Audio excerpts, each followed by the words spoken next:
Bienvenido a su programa Perspectiva, programa informativo donde siempre estamos tocando temas de interés social. En esta ocasión vamos a estar tocando lo que es el tema de la pornografía y sus efectos. Así que vamos a estar discutiendo ese tema a profundidad y para eso, ¿verdad? Como de costumbre, doctor Aquiles Fuenmayor. Bienvenido.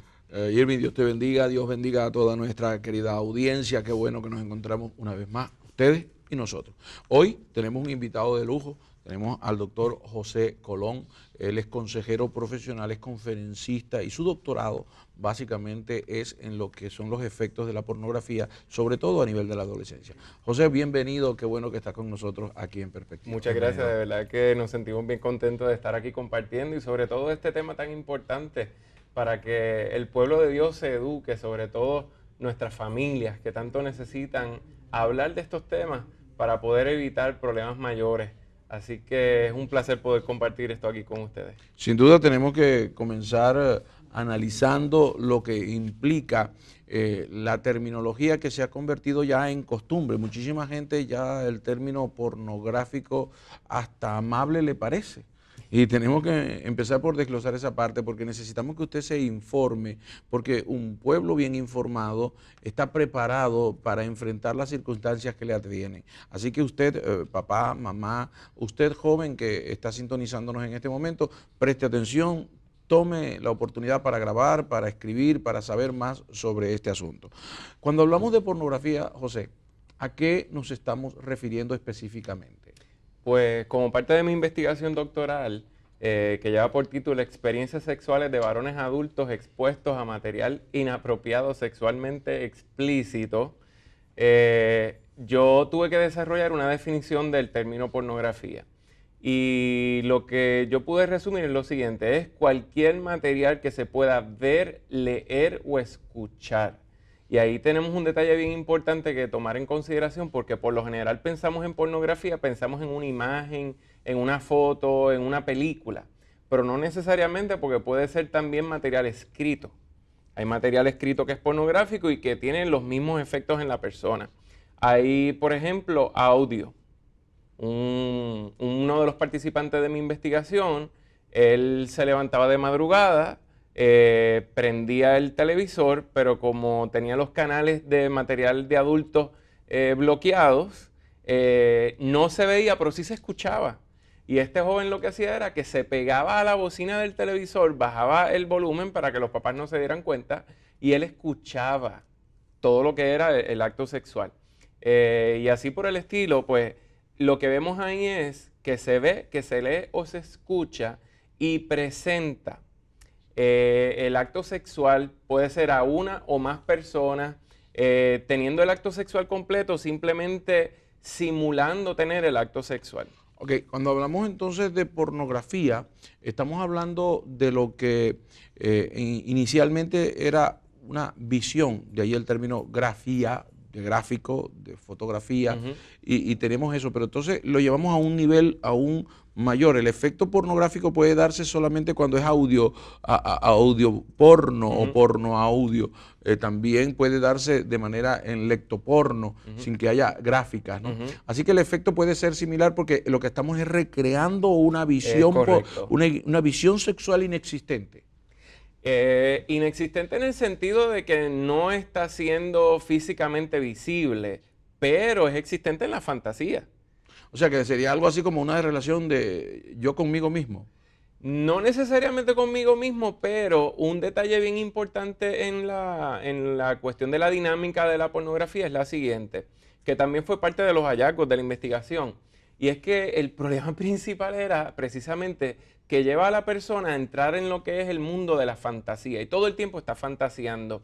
Y uno de las formas de poder interpretar esto es que la persona sustituía, es el término, sustituía, por ejemplo, a esa actriz porno que estaba ahí frente a él. Y yo les preguntaba, ¿qué tú hacías con esa imagen? Y él me decía, a mí esa imagen no me causaba excitación sexual, yo no hacía nada con esas imágenes porque ninguna de esas mujeres me era atractiva. Y él lo que hacía era, yo le sustituía el rostro por el rostro de alguien que fuera familiar a mí y con quien yo pudiera tener un lazo emotivo. En alguna ocasión leí, estudiando sobre el tema, que era algo así como una relación de yo conmigo y un ser creado, un ser ilusionado, un ser inventado. Pues prácticamente, porque la realidad es que lo que está haciendo la pornografía es que está aislando a la persona, por eso es yo conmigo, como usted está mencionando.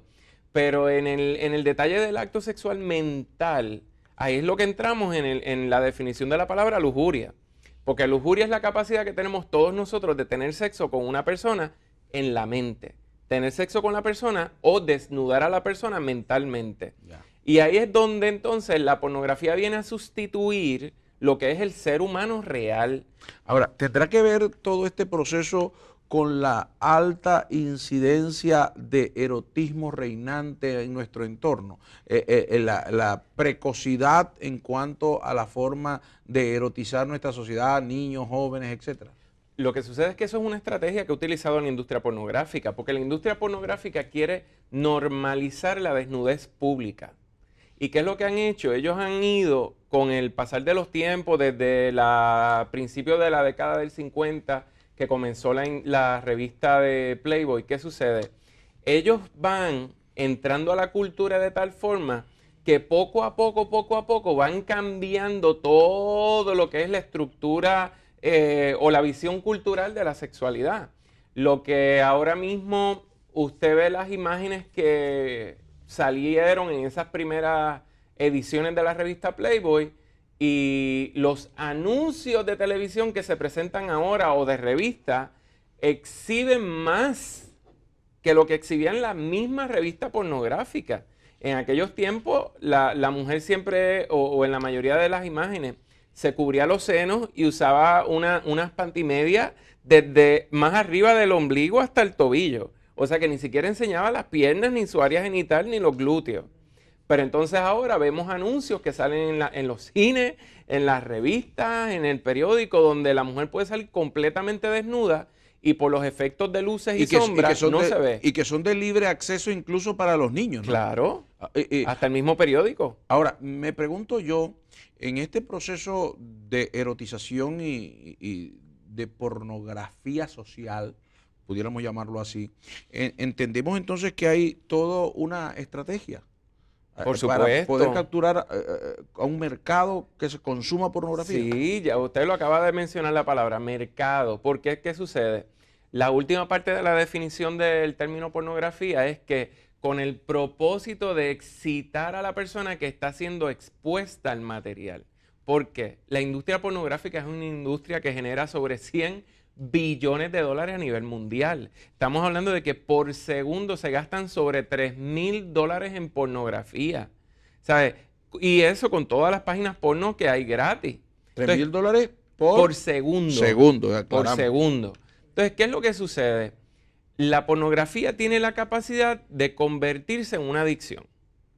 Porque cuando la persona está viendo el material pornográfico, se excita sexualmente, en su cerebro se empiezan a liberar lo que se conocen como los neurotransmisores.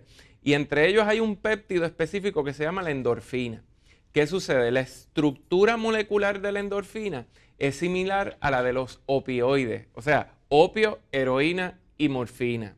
¿Cuál de las tres drogas más fuertes? Pues ese mismo componente químico que produce nuestro cerebro, a eso es a lo que la persona desarrolla adicción. O sea, no es a la foto, no es a la imagen, a lo que va a desarrollar adicción es a ese químico que produce su propio cerebro.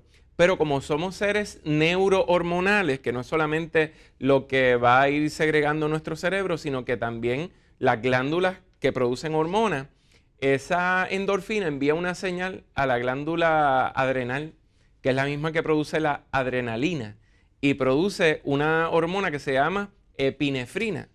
¿Y qué pasa? La epinefrina tiene los mismos efectos que la adrenalina, causa lo mismo.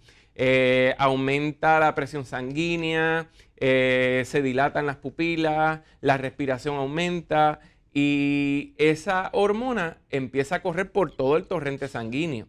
O sea que la persona empieza a desarrollar una adicción al químico que produce su cerebro y al químico que está corriendo por sus venas. Así que es peor que las drogas. O sea, que estamos hablando aquí de la posibilidad de una condición que no solamente se limita a un químico, y en este caso generado por nosotros mismos, sino que también estamos hablando de una posibilidad de un ser psicológico que al tener una poca estructura organizada, que se le haya planeado para poder vivir en la vida y ser aceptado con carencias afectivas, entonces utiliza esto como una cueva, como una vía de escape, y si a eso le añadimos una falta de principios espirituales, porque se ha ido cada día de alguna manera ridiculizando todo lo que es espiritual, tenemos una bomba que está estallando en nuestras caras y ni cuenta nos hemos dado. Ya estalló hace tiempo. Y es precisamente una de las consecuencias de la pornografía, y es que al ser una conducta privada, secreta, aislada, la persona entonces se aísla de los demás. Y ese es uno de los problemas principales que trae la pornografía. Al tú aislarte, no desarrollas las destrezas sociales saludables para relacionarte con las personas. Eso lo vamos a tratar en el siguiente segmento cuando vamos a estar hablando de lo que son las consecuencias, pero me gustaría aquí entrar en otra definición importante, adicción, porque acabamos de dar la estructura de por qué puede venir una adicción y dijiste algo importante, que puede hacerse adicto a la pornografía. Es correcto. Pues la definición de adicción, en palabras sencillas, es cuando una persona pierde el control de una conducta. O sea, por eso la persona que es adicta a las drogas, pues perdió el control del uso y el consumo de droga. El que es alcohólico perdió el control del consumo de alcohol. Pues lo mismo sucede. La persona puede llegar al punto de perder el control del consumo de material pornográfico. Por ejemplo, el doctor Patrick Carnes, que es un especialista en el área en los Estados Unidos, en un estudio que él hizo con prácticamente 1000 pacientes adictos al sexo, el 92% de los varones adictos al sexo eran adictos a la pornografía. O sea, que esa era su principal conducta adictiva. ¿Sabes? Sí, que tenemos que hacer una diferencia entre una adicción sexual generalizada y una adicción a la pornografía. Son dos cosas distintas. Sí. Recuerdo que en una ocasión conversábamos en otro momento hablando de casos nuestros y hablaba de la visión plana de la sexualidad pornográfica. ¿En qué sentido? Que decías que era una sola... de una sola dimensión. Una sola dimensión, mientras que la relación normal sexual estaba en 3 dimensiones. Eso es lo que sucede. Cuando la persona está viendo el material, por ejemplo, ahora mismo que tengo la tableta de frente, la persona está viendo una imagen, pero que esa imagen no es la realidad. Y al estarse relacionando entre comillas con esa imagen, la persona se cree que está relacionándose. Pero si yo apago la tableta, usted se da cuenta que esto es un pedazo de cristal, un pedazo de metal, no es un ser humano, pero la persona piensa que se está relacionando con un ser humano. Y ahí es donde pierde las destrezas, no desarrolla las destrezas sociales y prefiere quedarse solo porque lo puede dominar todo desde su mente. Se queda quizás capturado en esa fantasía. Sí. Wow. Ese es el problema. Bueno, el tema, la pornografía, los efectos. Oye, coméntenos y puede escribirnos a través, ¿verdad?, de todos los medios sociales, Facebook, Twitter, también en la página CDM Internacional, esa dirección, allí / bajo perspectiva, nos encuentra en YouTube también. Así que coméntenos, escríbanos y también, ¿verdad?, déjenos saber su opinión sobre lo que es el tema al momento. Nosotros vamos a una pausa, pero volveremos, ¿verdad?, en perspectiva.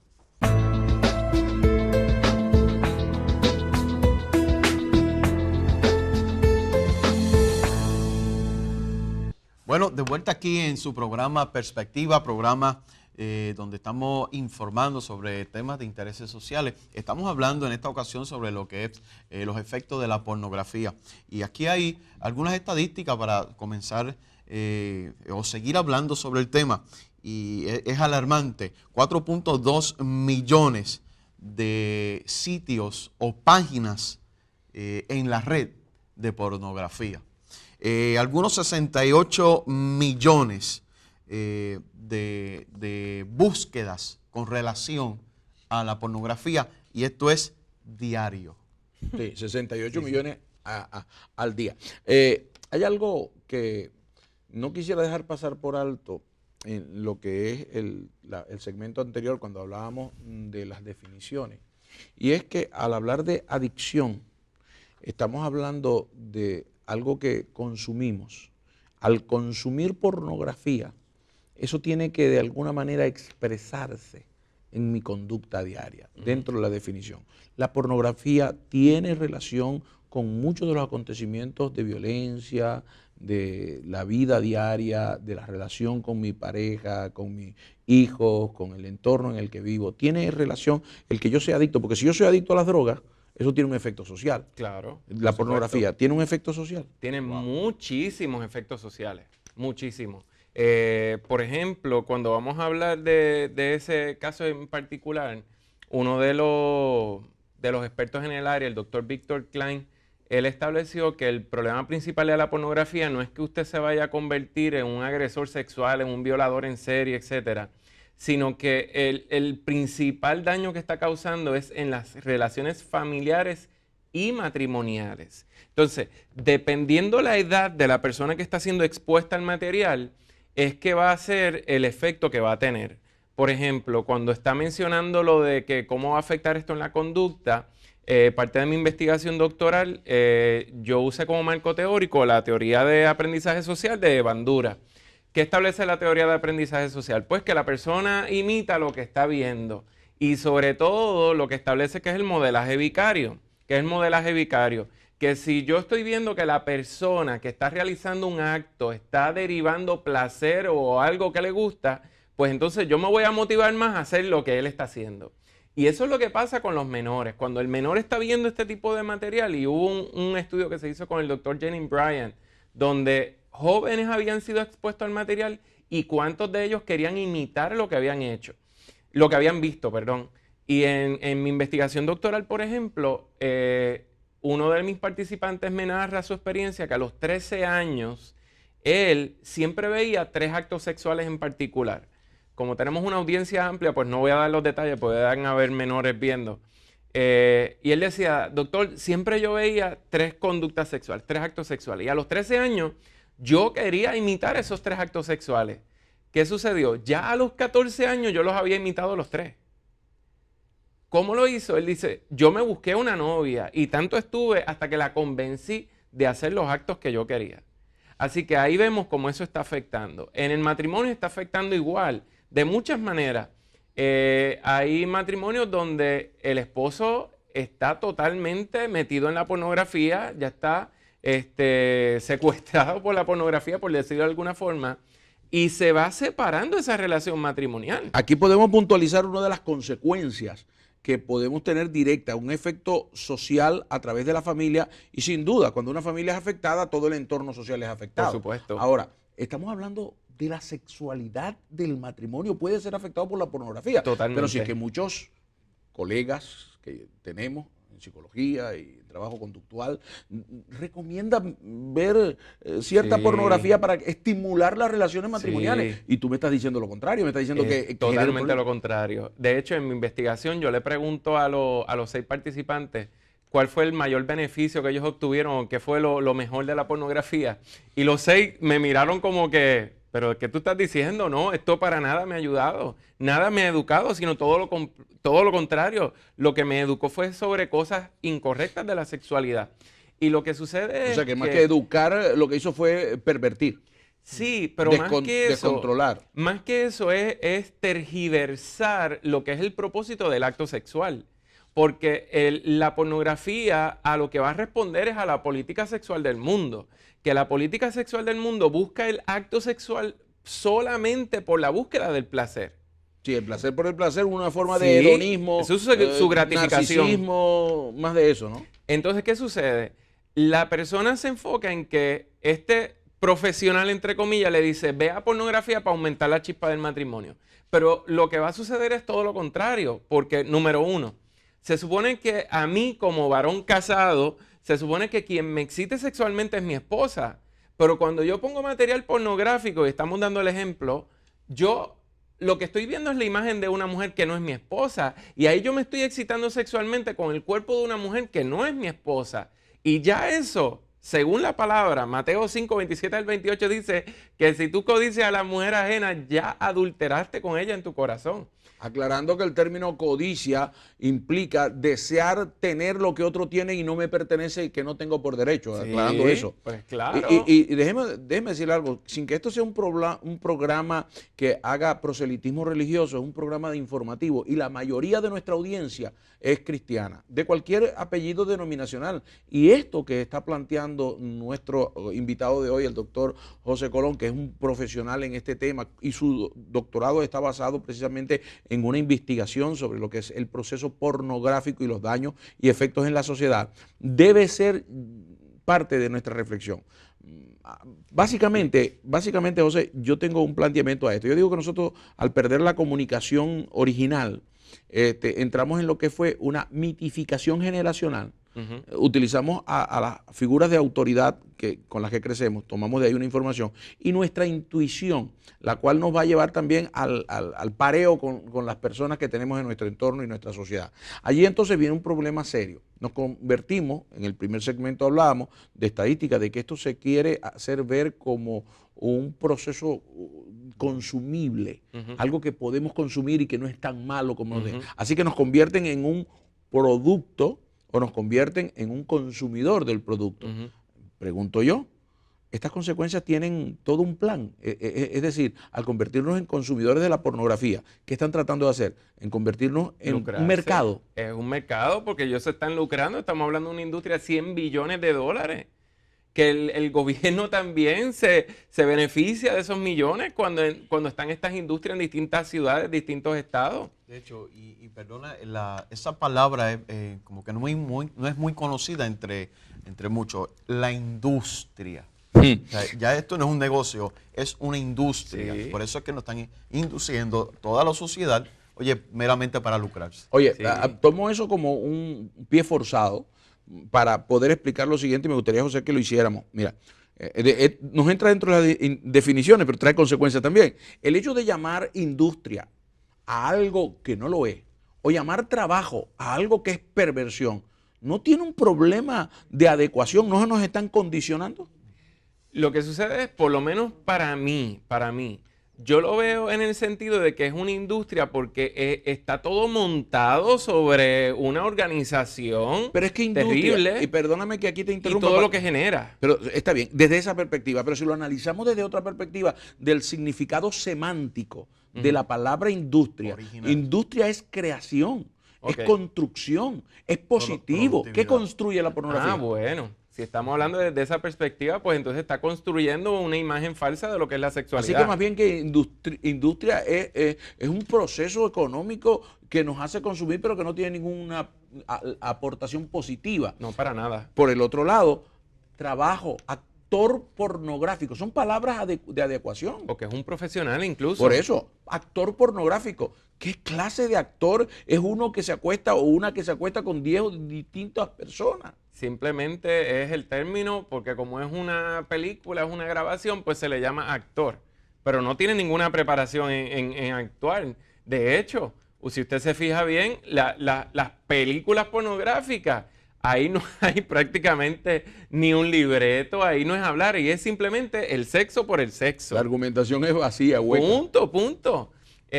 Ahí es donde creo que tiene validez lo que está planteando Irving, porque esos conceptos lo que hacen es adecuarnos y cuando yo me adecuo, cuando yo me acostumbro a pornografía, actor pornográfico, industria de la pornografía, todo esto, ¿qué está pasando con las generaciones subsiguientes que se están acostumbrando a crecer con esto? Ese es el detalle, que como van poco a poco, adentrándose a lo que es nuestra cultura, donde usted ve ahora que hay hasta un perfume, que podemos decir el nombre, ¿verdad? Ahora mismo cuando yo venía de camino al estudio, veo este billboard con un letrero que dice, a ver cuán hombre eres o si eres capaz de ser un hombre playboy. Y es la venta de un atomizador, de un perfume corporal. Entonces, ves ese anuncio. Ves cómo en las carcasas de los celulares tienen el conejo de Playboy. Ves que hay hasta unos programas tipo reality shows y es de Playboy. ves las revistas, por ejemplo, de lucha libre y hay un segmento que quien lo escribe es una conejita de Playboy. El mismo término conejita, que dejó de ser dejó de ser este muñequito, este animalito tan tierno a convertirse en un símbolo de la pornografía. Y todo eso, y lo que pasa es que se sigue proliferando toda esa imagen poco a poco, y la gente ya lo ve como algo normal. 3.075.640 usuarios están pasando por sitios pornográficos en este momento cada segundo. Sí. 3.075.340 personas cada segundo en el mundo. Literalmente. ¿De qué estamos hablando? Esto es peor que la guerra de Irak, de Irán, la de Vietnam, la segunda y la tercera junta. Esto es una pandemia.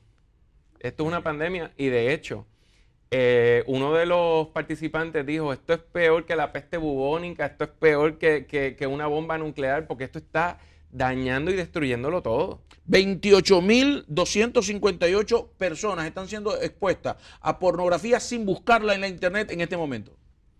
Hay un hallazgo de la doctora, ay, se me olvida el nombre de ella ahora, pero que el 33% de nuestros jóvenes están siendo expuestos involuntariamente al material pornográfico. Ahora, hay un caso que estábamos mencionando fuera de cámara, el caso Bondi, habla de un individuo que fue un asesino en serie, 26, 28 muchachas. 26 o 28 víctimas. Víctimas, y dentro de su proceso él hablaba mucho del consumo de la pornografía, que lo hacía antes, durante y después. Sí. Ahora, sin decir que esto sea una estadística, que todo el que consuma pornografía va a terminar siendo un asesino serial, decimos que el proceso de descomposición es severo.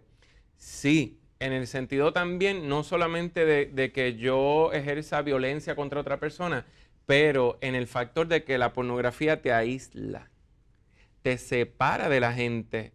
Y eso no es a lo que estamos llamados. Entonces, al aislarte, no sabes cómo relacionarte saludablemente con los demás. Voy a tomar un riesgo aquí en cámara y en vivo con nuestra gente, pero sí, para hacer un análisis de algo que yo he venido planteando como una tesis. La adecuación para mí es un proceso bastante interesante. Yo como mucho, me alimento mucho de mi entorno, todos nosotros. Claro. Entonces, si adecuamos, por ejemplo, a un joven, a un niño, desde niño, a pensar en la comida chatarra como lo único que puede satisfacer su necesidad intuitiva, cuando tenemos el instinto sexual, cuando estamos empezando a crecer, pero hemos sido adecuados por la pornografía a ciertas y determinadas conductas, quiere decir que cuando yo piense, cuando mi ser empieza a exigir lo que por naturaleza, porque la sexualidad no es mala, no, claro, la sexualidad es una maravilla de Dios que colocó nuestro cuerpo para vivirla en familia, pero cuando yo empiezo a sentir eso y tengo esa sobresaturación de información pornográfica, puede crearme indefinición, indecisión en mi sexualidad, puede crearme conflictos de identidad. ¿En qué sentido? En sentido genérico, como individuo, saber, por ejemplo, que esos 3 estilos de aquel individuo, que esto es lo que yo quiero hacer, que el sexo se practica es así, o que aquello, establecer como precondiciones. Básicamente lo que va a establecer va a dirigir a la persona hacia el egoísmo, o sea, hacia el egocentrismo. A que yo todo lo que voy a hacer autosatisfacción en términos sexuales es para yo satisfacerme y yo utilizar a la otra persona. Ok, pero si hablamos, por ejemplo, de sexualidad contra natura, si hablamos de otro tipo de práctica que a lo mejor yo aprendí por la pornografía, la quiero implantar en mi vida diaria, ¿no tiene un efecto similar? Puede pasar porque muchos de esos actos sexuales están contemplados en el Código Penal. La palabra correcta que se usó algunos minutos es desvirtualizar, ¿verdad? El concepto correcto de lo que es la sexualidad. Así que, oye, aporte a nuestro tema. Acuérdese que nos encuentra a través de todos los medios sociales, Facebook, Twitter, Google Plus y también a través de YouTube, CDM Internacional, acuérdese /perspectiva. Y para irnos, ¿verdad?, a una pausa, quiero dejarle algún número de alguna estadística. Estados Unidos, que es no es el principal, pero Estados Unidos invierte 13.6 billones de dólares en la llamada industria de la pornografía. Bueno, vamos a una pausa, pero volveremos aquí en Perspectiva bajo el tema, oye, los efectos de la pornografía.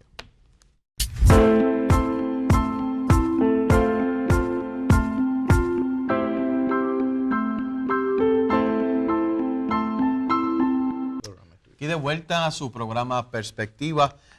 tocando temas de intereses sociales. Escuche bien, estamos tocando el tema de lo que es la pornografía con el doctor José Colón, doctor Aquiles Fuenmayor, y hay una estadística que quisiera, ¿verdad?, dar pie para comenzar otra discusión, y es a la edad de 9 años ya un niño está expuesto a lo que es la pornografía. La edad de 9 años. Esa es la edad promedio en que un niño es expuesto a su primera imagen pornográfica. Estamos nosotros hablando de lo que implica los daños, los efectos y daños de la pornografía. Nosotros no tenemos tiempo en este programa para englobar todas las situaciones, pero hay algunos detalles que no puedo dejar pasar por alto. Número uno, ¿por qué será que la mayoría de los casos que tratamos en nuestras consejerías tienen que ver con varones? Tendrá que ver un poco con la estructura de nuestra composición neural y nuestra composición biológica. Segundo, porque cada día vemos cómo el objeto de la sexualidad pervertida o pornográfica es la mujer, es decir, se convierte en un elemento de consumo, ni más ni menos. Tercero, y una cosa interesantísima, hablábamos de la identidad. ¿Cómo es esa cantidad de información pornográfica, a veces tergiversada, llega a la mente del mayor consumidor, que es el varón, pero llega en forma de un pensamiento femenino, un pensamiento con imágenes lésbicas? ¿Por qué? ¿Por qué esa fantasía? ¿Por qué ese proceso? Pues vamos una a una. Número uno, antropológicamente hablando, nosotros los varones fuimos diseñados visualmente. Hay un doctor, el doctor Mark Glaser, que dice que el varón tiene el nervio óptico, en vez de tenerlo conectado al cerebro, lo tiene conectado a los genitales. Porque el varón es más visual, ¿verdad? Y eso es parte de nuestra condición, de nuestro diseño. Eso es lo primero. Por eso el varón a quien va más dirigida la industria pornográfica. Segundo, una de las consecuencias de la industria es que también cosifica a la mujer. Y cosificar a la mujer es que hace de la mujer un objeto, una cosa. Esto no es un ser humano, simplemente es una cosa que yo como varón voy a utilizar para alcanzar la gratificación sexual. Así que por eso es que se da tantos casos de violencia doméstica, por eso se dan tantos casos de agresión contra la mujer, casos de violación también, porque simplemente eso es un objeto, eso es una cosa. Y por último, hablando de la identidad, interesantemente, lo que sucede es que la pornografía va creando esta imagen en el varón incorrecta de lo que es su identidad masculina. Por ejemplo, la política sexual del mundo lo que va a establecer es que nosotros los varones estamos llamados a ser machos, ¿verdad? Y macho es el que tiene mucho sexo y el que tiene muchas mujeres. Pues yo lo que hago es la aclaración de que, según el diccionario, machos nada más pueden ser los animales, los perros, los gatos y los caballos. No nosotros los varones. Nosotros los varones no fuimos llamados a ser machos, sino a ser hombres, que es muy distinto a ser macho. Entonces, ¿qué sucede? El 85% de las imágenes pornográficas que están dirigidas a los varones, ¿usted sabe de qué son? Son imágenes de lesbianismo. Estamos hablando de que si tuviéramos una revista pornográfica con 100 fotos, ¿sabes? Una foto por página, estamos hablando de que 85 de esas fotos son de mujeres lesbianas. ¿Por qué? Porque si es al macho, que es el consumidor principal, le presentan lesbianas? ¿Porque le gustan las lesbianas? No necesariamente. Lo que sucede es que la mente machista interpreta esa imagen donde aparecen dos mujeres juntas. Él dice, wow, qué clase de macho yo soy, que no tengo una, sino que tengo dos mujeres para satisfacerme sexualmente. Ahora bien, ¿qué sucede? Dijo Irving, ¿verdad?, según las estadísticas, que la edad promedio de un niño ver pornografía es a los 9 años. Yo tuve la oportunidad de hacer una investigación aquí en Puerto Rico entre el año 2002 y el 2006, con 1.500 participantes. Y la información que yo recopilé se resume de la siguiente manera. El 92% ha tenido acceso de esa muestra, pero la edad promedio en que un varón veía su primera porno era a los 10 y las niñas a los 12. ¿Qué sucede? Una niña está siendo expuesta a este tipo de material también. Y un caso que yo tuve donde está esta niña de 16 años, que llega a mi oficina y me dice, doctor, tengo un problema. Y yo, ok, ¿en qué te puedo ayudar? Tengo problemas con la pornografía, la masturbación y el lesbianismo. Y cuando seguimos atendiendo el caso, ¿qué descubrimos? Que a los 12 años, consono con la estadística, los padres le dieron permiso para quedarse en casa de una amiguita.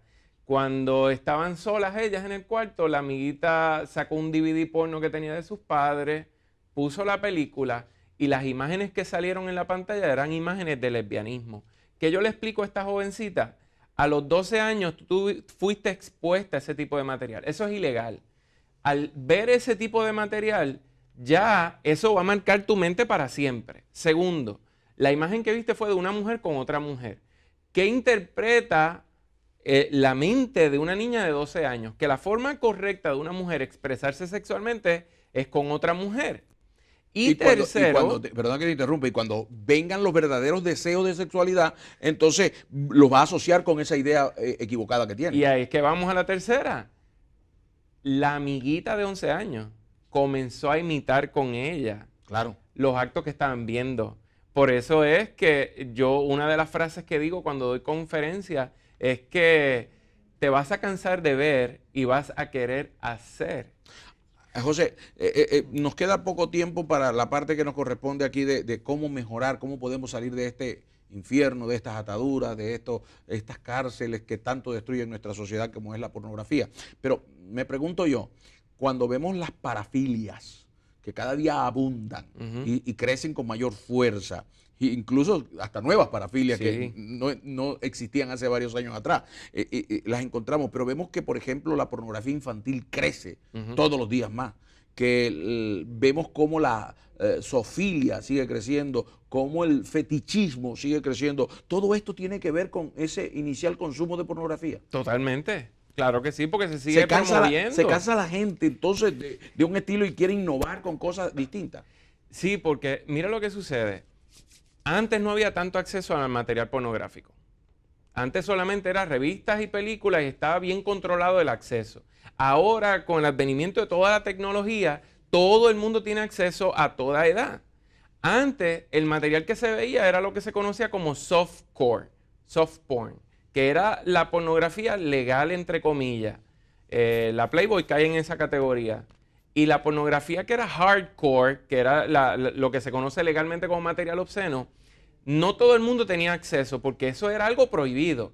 Pero ahora, al tener todo este acceso a lo que es la red cibernética, el internet, las personas están teniendo no solamente mayor acceso a la pornografía, sino a mayor cantidad de categorías de la pornografía, incluyendo las que dirigen a las personas a las parafilias. Si pudiéramos establecer algunos parámetros básicos, no podemos dar terapia en este momento para casos puntuales, pero en términos generales, para poder enfrentar la pornografía, si yo como padre, como madre o como consumidor de pornografía necesito algunos parámetros, ¿qué diríamos? Comencemos con los padres y luego vayamos a los usuarios. Claro, claro. Yo siempre digo que yo tengo 3 recomendaciones: educar, educar y educar. ¿Sabe? Por eso es que mi texto favorito, Oseas 4:6, que mi pueblo perece por falta de conocimiento. Y si no nos educamos, si no abrimos estos espacios, que le damos gracias a Dios por este espacio que se abre en esta cadena, que llega a tantos hogares para educar. Por cierto, algunos estarán pensando y diciendo, oye, la cadena del milagro, y están hablando de este tema. En primer lugar, déjeme decirle que estamos comprometidos con el hecho de informar a nuestra comunidad con verdades absolutas de lo que está sucediendo. Y segundo, no todo debe ser llevado solamente en una oratoria religiosa, tenemos que hablar en términos científicos y reales. Creo que es importante. Sí. Así que primero es educar. Educar. Educar en la iglesia, abrir los espacios en nuestros templos para educar desde los niños, los adolescentes y los matrimonios. Traer estos temas en el matrimonio. Segundo, hay que romper el secreto. Yo tengo una frase que dice, tus cadenas serán tan fuertes como lo sea tu secreto. ¿Sabes? Mientras la persona guarda eso y no lo dice, no va a poder encontrar la libertad ni va a poder ser sanado. Es como el adicto a las drogas. Si tú no reconoces que tienes el problema, no vas a poder Como el adicto a cualquier Sí. cosa. Ahora, atención, no es con cualquiera que usted puede estar confesando sus correcto, es infidelidades. correcto. Tiene que buscar un profesional. Que ahí vamos a la próxima. Tiene que buscar ayuda profesional, porque estamos hablando de que esto es un problema igual o peor que las drogas. Así que esto no lo resuelve la persona sola, tiene que buscar ayuda. Y para eso existen los grupos de apoyo. Hay grupos de apoyo creados para ayudar a personas con problemas de adicción al sexo, adicción a la pornografía. Aquí en Puerto Rico, por ejemplo, están los grupos de sexoadictos anónimos, que aunque no es un grupo religioso, sí está fundamentado en los 12 pasos de Alcohólicos Anónimos y eso es un programa espiritual. Ahora, hay también grupos de base de fe. Hay unos ministerios dirigidos a ayudar, por ejemplo, está el Ministerio 180 Grados, que se reúnen en la Iglesia Catedral de la Esperanza, en la 65 de Infantería. Ese grupo está fundamentado, utiliza el programa de Celebremos la Recuperación. Digamos algo importante. De Rick Warren. Es entender que la secretividad es el mejor amigo que tiene la pornografía y este tipo de adicciones. Sí. XXXchurch.com también puede ser un acceso donde puede conseguir información para ayudar. Atención, XXXchurch, iglesia en inglés.com, le puede ayudar. Sí, ahí tienen un programa que es el que voy a recomendar ahora y es rendir cuentas. Eso es sumamente importante. ¿Qué significa rendir cuentas? Que ahora mismo, si este fuera mi celular, pues yo rindo cuentas con Irving. Y yo, en cualquier momento, Irving me dice, José, déjame ver tu celular. Y yo, sin ningún problema, yo le doy mi celular a Irving y él lo puede abrir, puede ver, tiene acceso a mis páginas electrónicas, a lo que yo estoy viendo. Que tu esposa puede ver tu teléfono. Mi esposa puede ver mi teléfono. El esposo puede ver el de la esposa. Y ahí es donde los padres a los hijos. Es correcto. Y ahí es donde usted puede encontrar este programa que lo puede bajar gratis, incluso en las aplicaciones al celular. Se llama X3 Watch. X, el número 3 y Watch de mirar. Ese programa usted lo puede buscar en las aplicaciones, tanto de el App Store como el Android Market. Y esa aplicación se puede bajar al celular. En el Android Market no cuesta nada, es gratis. En el Apple Store, en el App Store, sí cuesta $7. Pero es una aplicación que usted la puede poner en el celular de sus hijos. Usted puede incluir 2 correos electrónicos y vamos a suponer, usted le instaló ese programa a su hijo en el celular, pone 2 correos electrónicos, el de papá y de mamá, y el programa lo que va a hacer es que tan pronto el joven tenga acceso al material, a la página web que tenga material pornográfico cuestionable, le va a enviar por correo electrónico un informe a papá y a mamá para que sepa qué es lo que está pasando. Wow. Hay alternativas y hay que aplicarlas rápido. Esto, ¿verdad? Es la palabra que se usó en la pandemia. Corre rápido. Bueno, el tema, los efectos de la pornografía. Acuérdese que puede opinar, dejarnos su sugerencia a través de lo que es, ¿verdad? Nuestras páginas sociales, Facebook, Twitter, estamos hablando, nos puede ver a través de YouTube, puede escribirnos a CDM Internacional / Perspectiva, ahí nos puede también ver y dar su opinión sobre lo que es el tema y, ¿verdad?, aportar también al mismo. Bueno, estamos aquí con el doctor José Colón, doctor Aquiles Fuenmayor, y cuando regresemos de esta pausa, tendremos ¿verdad?, dando una conclusión a este programa y dándole más alternativas, ¿verdad?, a lo que es, ¿verdad?, este mal social. El tema, la consecuencia de la pornografía. Vamos a una pausa y volveremos.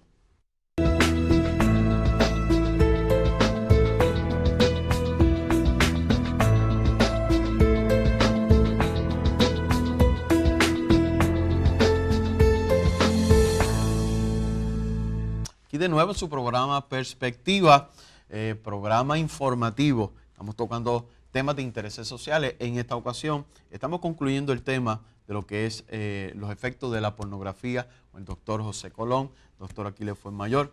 Pero queremos, ¿verdad?, decirle a los que nos están viendo que pueden accesarnos a través de todos los medios sociales, Facebook, Twitter, a través de YouTube. Puede entrar a CDM Internacional / Perspectiva. Allí puede acceder a estos programas. También puede darnos sus sugerencias respecto al programa y a los temas que estamos tocando. Bueno, ¿cómo podremos concluir este tema ayudando, ¿verdad?, a los que nos están viendo, a esa audiencia, a combatir este mal social? Bueno, tenemos aquí una serie de situaciones que tenemos que aclarar. Ya veníamos hablando, el doctor nos venía planteando algunas cosas importantes de cómo enfrentar este mal. Pero teníamos dos perspectivas, una como padres, otra como consumidores, porque son dos elementos importantes en esta guerra. Tenemos que entender ahora los enemigos que tenemos en nuestra contra. Tenemos toda una poderosa maquinaria económica, publicitaria, incluso psicológica, que está tratando de hacernos creer que esto no es tan malo. Incluso ya quiere hacernos pensar que es bueno, porque a veces viene con recomendación clínica de utilizarlo como terapia matrimonial. Normal. Luego tenemos entonces, además de estos dos, tenemos un problema de un enemigo natural que nosotros los cristianos creemos que existe y que es real y que tiene todo un plan organizado para que esto se dé. Así que tenemos muchos enemigos y tenemos pocos recursos a no ser nuestra disposición. Aunque tenemos el recurso más grande, tenemos pocos recursos humanos. ¿Okay? Me pregunto yo, José, yo como consumidor, un individuo que quiere salir de ese proceso y quiere enfrentarlo, ¿qué hace? Interesantemente, cuando esos casos me llegaban a mí, cuando venían era ya porque la esposa lo sorprendió o porque las autoridades lo sorprendieron. O sea, que es bien difícil por una persona reconocer que tiene este problema y buscar ayuda. Interesantemente, cuando abrí la oficina, yo pensaba que iba a tener filas de varones y fue todo lo contrario, eran damas. Porque el problema principal es que el varón es más tímido a buscar ayuda. La mujer está más dispuesta a recibir ayuda y a reconocer que la necesita. Y ese es el factor principal. O sea, el temor de yo aceptar que tengo un problema y buscar esa ayuda. ¿Qué pasa entonces? Pues una de las recomendaciones que tiene el grupo de Sexoadictos Anónimos, por ejemplo, es que tienes que ir 90 días corridos a las reuniones y no faltar a ninguna de las reuniones, porque literalmente es romper en frío. Eso es como cortarle la alimentación que tiene por allí. Literalmente. Pero entonces tienen que entrar en todo este proceso de seguir lo que son los 12 pasos. Y hay veces que yo lo que le explico a las personas, porque rápido se piensa en 12 pasos, Alcohólicos Anónimos, que eso no tiene fundamento cristiano, pero mire, cuando usted ve y analiza... tiene más de lo que creemos. Tiene más de lo que creemos, porque los 10 pasos, los 12 pasos, es un resumen del principal mandamiento. Amarás a Dios sobre todas las cosas y a tu prójimo como a ti mismo. Y ese programa primero te ayuda a restablecer tu relación con el poder superior. Y obviamente para nosotros los cristianos sería Dios. Segundo, te ayuda a sanar tu relación contigo mismo, porque ahí es donde la persona empieza a sanar todo lo que fue su vida sexual, su conducta sexual. Y una de las partes importantes, que es el paso número 4, es de tu poder hablar con alguien y poder compartir todo lo que fue tu historia. Eso es lo más importante. Es lo más importante. Eso es desintoxicante. Verbalizar y desintoxicarse. Por ejemplo, en mis casos clínicos, cuando yo trabajaba estos casos, el tu poder establecer, verbalizar, yo daba mucha tarea escrita. Escríbeme ahí todo lo que tú recuerdes de las experiencias, la primera vez que viste, dónde lo viste, con quién lo viste, qué fue lo que viste, qué era lo más que te gustaba ver, ese tipo de dinámica. ¿Qué pasa? Ahí la persona empieza a entender la magnitud y la gravedad de su problema, hacia dónde lo llevó eso. Y cuando la persona puede visualizar el problema que tiene, entonces podemos atacar el problema y podemos identificarlo y podemos ayudar a la persona. Y muchas veces la raíz de estos problemas es como digo yo clínicamente, que la sexualidad no es el problema principal. La sexualidad son los efectos secundarios del problema, la raíz principal. Pero es que la sexualidad nunca ha sido un problema. Que son pero cuando se ve en esto como la adicción sexual, ¿verdad? Como una conducta sexual no saludable. ¿Qué sucede? Cuando nos vamos atrás, la raíz viene más bien de la crianza, del hogar, lo que aprendió desde pequeño sobre la sexualidad, las experiencias que tuvo de abuso sexual. Hay muchos casos que mujeres han sido víctimas en la niñez de algún primo, algún vecinito que le enseñó material pornográfico y le hizo a ella realizar los mismos actos. O sea que y eso va a ir alterando. Ese encuentro de nuestra niñez con la sexualidad también es crucial. O sea que tenemos que combinar estas dos cosas. Cuidado con lo que consume la mente de nuestros niños y de nuestros jóvenes. Y por eso es que hay que supervisar. O sea, y los padres no están supervisando. Hay muchos padres, como digo yo, son analfabetas tecnológicos que no, les regalan estos equipos a los hijos, mire, y no saben ni siquiera dónde se prenden los equipos. No saben que estos equipos tienen acceso al internet, que ellos pueden bajar toda esa información. Un dato para toda nuestra audiencia. Un dato importante para los padres. Cuando sus hijos, para hacer una asignación escolar, pueden poner la palabra, usted haga el ejercicio, vaya a un motor de búsqueda, ponga la palabra mujer, ponga la palabra joven, ponga la palabra amigo, le da un search, una búsqueda y luego pone imágenes y mire las imágenes que le aparecen. Oiga bien esto, usted está hablando de una palabra sencilla, palabras tan sencillas que pudieran ser como te amo, amigo, papá, mamá, y esa palabra amor, y usted va a ver las imágenes que aparecen, son imágenes pornográficas, sí. Y un encuentro de un niño con una imagen de esa que puede causar. Le puede trastocar toda su concepción sobre la sexualidad. Wow. Y por último, dar el teléfono nuestro también, 473-4851, que estamos dispuestos para ir a las iglesias y dar las conferencias y educar a los pastores, a los padres, a los matrimonios, a los jóvenes, a las escuelas también. Las instituciones. Y puede buscar nuestra información, es bien fácil. Nuestra página web es JF, mis iniciales, José Francisco, jfconsejero.com, y así mismo nos encuentran también por Facebook. Con esto nos tenemos que despedir porque ya estamos llegando casi a la parte final y Irving en esto es muy... Le gusta ser muy puntual, ¿no? A Irving, pero la cosa de la pornografía llega al punto de trastocar nuestra producción como empleado, como un productor, sí, como un ente productivo. Así que las empresas también deberían estar pendientes. Las empresas se afectan, incluso ahora tienen compañías que se encargan de hacer inventarios también, y hacen inventario del uso de las computadoras en las compañías. Y de hecho, el principal horario de mayor consumo de material pornográfico es entre las 9 de la mañana y las 5 de la tarde. O sea que es horario en que la gente está trabajando. Wow. Bueno, amigos, este es su programa Perspectiva, tocando el tema hoy de lo que es, ¿verdad?, las consecuencias de la pornografía con el doctor José Colón. Gracias por estar con nosotros. Doctor Aquiles Fuenmayor. Y, amado, escríbanos a nuestros medios sociales, Facebook, Twitter, puede vernos a través de YouTube, nos consigue a través de CDM Internacional /Perspectiva. Allí haga su sugerencia y opínenos también del tema. Bueno, ha sido grato. Gracias por estar con nosotros en Perspectiva. Será hasta la próxima.